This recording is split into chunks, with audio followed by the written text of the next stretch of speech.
አቸውን ድምጽና ያሳቸውን ኹጥባ ለመስማት በእግራችን ነበር የምንሄደው። በምሽት በጨለማ በእግራችን ነበር የምንሄደው።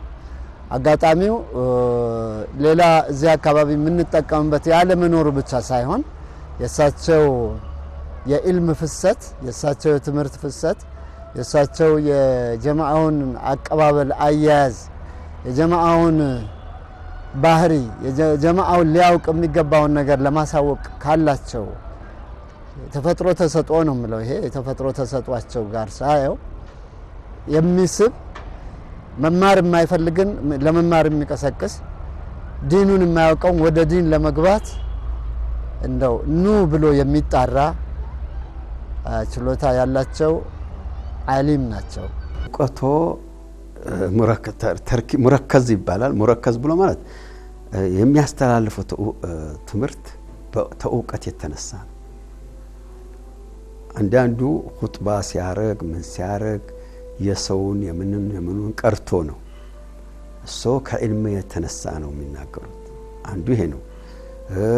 ልምድ ያለውት በሳዑዲ ኑሮዋል። ልምድ ያለውት ነህዊ ነውት፣ በላጊ ነውት፣ ሶርፊ ነውት፣ ፈቂህ ነውት፣ ሙፈሲር ነውት፣ ሙሐዲስ ነውት።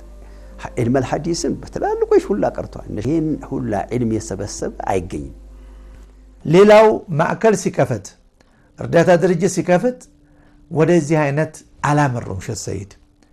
ስለዚህ ሼህ ሰይድ ሌላው የሚለያቸው ከጥቅም ጋር አያያዝም።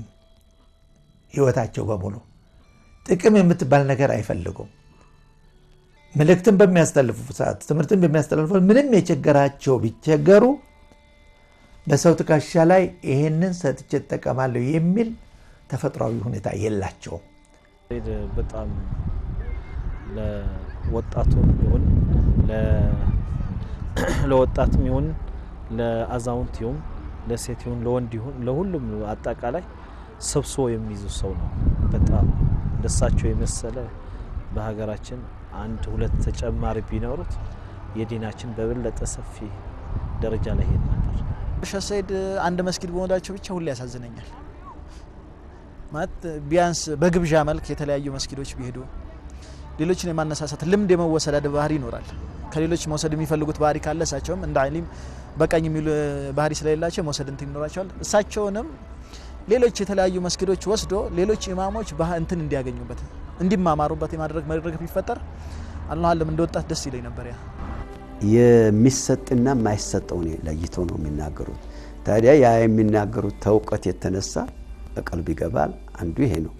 ሁለተኛ ደግሞ በፍራቻ ያንን ያመኑበትን አይተው። ሌላው ሼህ ሰይድ ከሌላው የሚለዩት አሁንም ወደ ሀገር ከተመለሱ በኋላ ወደ አንዳንዱ መድረክ ኹጥባም ቢሆን በአስተማሪነትም በሚገቡበት ጊዜ ወቅታዊ ጉዳዮችን ተንትኖ የማቅረብ ችሎታ አላቸው። የመከታተልም ሁኔታ አላቸው። ማለት አሁን በዘመናችን በእስልምና ላይ በቁርአን ላይ በሙስሊሙ ላይ የሚደርሰውን ዓለም አቀፋዊም ሆነ ሀገር አቀፋዊ ሁኔታ ተከታትሎ አውቆ በሚያጋጥማቸውና በሚያገኙት መድረክ የማስተላለፍ እድል የተሰጣቸው ሼህ ናቸው ማለት እችላለሁ። ዓለማችን በተወዛገበበት የዳዕዋና የኹጥባን ስልት መቀየር በምንችልበት እስልምናና ወይ በእስልምና ላይ በምታቀርበው አሸባሪም ይሁን አክራሪም ይሁን ምንም ይሁን በሚሰጥበት ስያሜ ባለንበት ሰዓት ምንም ይሉንታ ሳይዛቸው ፍርሃት ሳይዛቸው ሐቋን አበጥረው በተለይ ከቁርአንና ከሐዲስ የሚመጣውን የሚያገኙትን በትክክል የሚያስተላልፉ ብቸኛ ሰው ናቸው ማለት እችላለሁ። ዛሬ ጁምዓ ነው ብለው ያስቡ የመገናኛ አዲሱ አስፋልት ሲጀምሩ ያለው መስጊድ በጊዜ ይሞላል። የመኪኖቹ አጀብም ለጉድ ነው። በሁለትና ከዛ በላይ ሰልፍ ተሰድረው ይቆማሉ። የታላቁ ዓሊምን ኹጥባ የጁምዓ ንግግር ለመታደም የማይጓጓ የለም። ረጋ ያለ አንደበታቸው፣ ጣፋጭ ለዛ ያለው አነጋገራቸው፣ ከልብ የመነጨ ተቆርቋሪነታቸው፣ ልብ ውስጥ የሚገባ ወቅታዊ መልእክት በሼህ ሰይድ ኹጥባ ሚስተዋሉ ትዕይንቶች ናቸው። ያ አዩሃ الذين آمنوا اتقوا الله ولتنظر نفس ما قدمت لغد واتقوا الله إن الله خبير بما تعملون የወጡን ጥፍጥና የሚያውቀው ቀማሹ ነው ይላሉ። ስለዚህ ነገር ሲጠየቁ እኔ እንግዲህ ምን ይላሉ? ወጥን ማን ያውቃል ቀማሽ ያላሉ።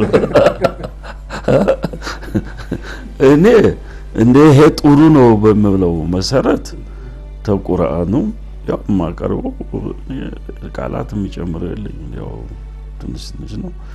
ቁርአኑን ያለኝ ነው ቁርአኑ እችን ተረርተው ቢሄዱ የሚባል ነገር አለኝ። ያው የለፋውበት ስለሆነ ያው ደግሞ የአላህ ንግግር በትክክል ታስተላለፉት እሱ ነው የሚስበው እንደሆነ ወላሂ አለም። እንግዲህ ያን ግን እነሱ ናቸው የሚያውቁት። ከሰላት በኋላ ባለችው 15 ደቂቃ ደግሞ በአማርኛ የዕለቱን መልእክት ያስተላልፋሉ። የኚህ ሰው ሕያው የዕልም መድረክ በሱመያ መስጂድ በሳምንት አንድ ይገኛል። ብዙሃኑ ይህንን ለመቋደስም በጊዜ ቦታውን ይዛል። ዓሊም መሆን ፈለግ ጃሂሎቹ ጋር ሁል ጊዜ ብትወጣ ብትገባ ዓሊም ትሆናለህ። ዓሊም መሆን የፈለግ ጊዜ የት መሄድ ያለው ዓሊሞቹ ሼህ ሰይድ ከባለቤታቸው ወይዘሮ ሶፊያ 4 ልጆችን አፍርተዋል። የመጀመሪያው 24 ዓመት ላይ ደርሷል። አራተኛው ልጃቸው 16 ዓመቷ ነው። እንደ አባት የቤተሰቡ ልዩ ሰው ናቸው። ጨዋታቸው፣ ትምህርታቸው ሁሌም በናፍቆት የምንጠብቀው ነው ይላል ልጃቸው ዘዲን። ቢስሚላሂር ረህማኒር ረሂም። እኔና አባባ ያለን ግንኙነት ጥሩ ነው። ኢልም ያቀሩናል፣ ቀል ብዙ ያስቁናል፣ በትርፍ ጊዜያችን ያጫውቱናል።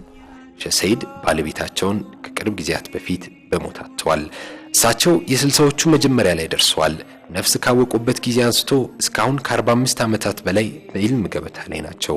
ከእንግዲህ እርሶም በሱመያ መስጊድ ኹጥባ ሲታደሙ የማንን ንግግር ለማዳመጥ እንደታደሙ ጠንቅቀው ያውቃሉ ማለት ነው። ሼህ ሰይድ መልእክት አላቸው። ላ ኢላሃ ኢላላህ ሙሐመድ ረሱሉላህ ተዓላ እኔ ያንን ሰው ፍሩትም ነው የምለው፣ ተጠንቀቁትም ነው የምለው፣ ውደዱትም ነው የምለው።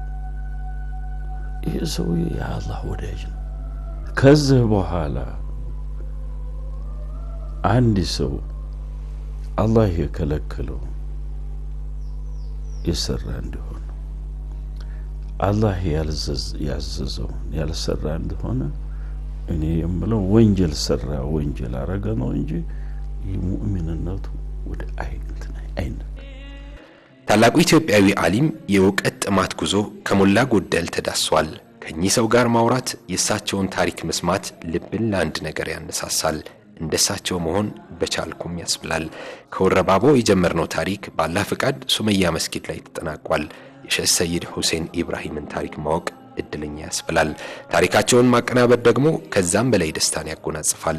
ረጅም ዕድሜ፣ ሙሉ አፊያ፣ ያማረ መጨረሻ ለኢትዮጵያዊ ዓሊም እንመኛለን። አላህ በጀነት የመገናኘት እድሉን ይስጠን።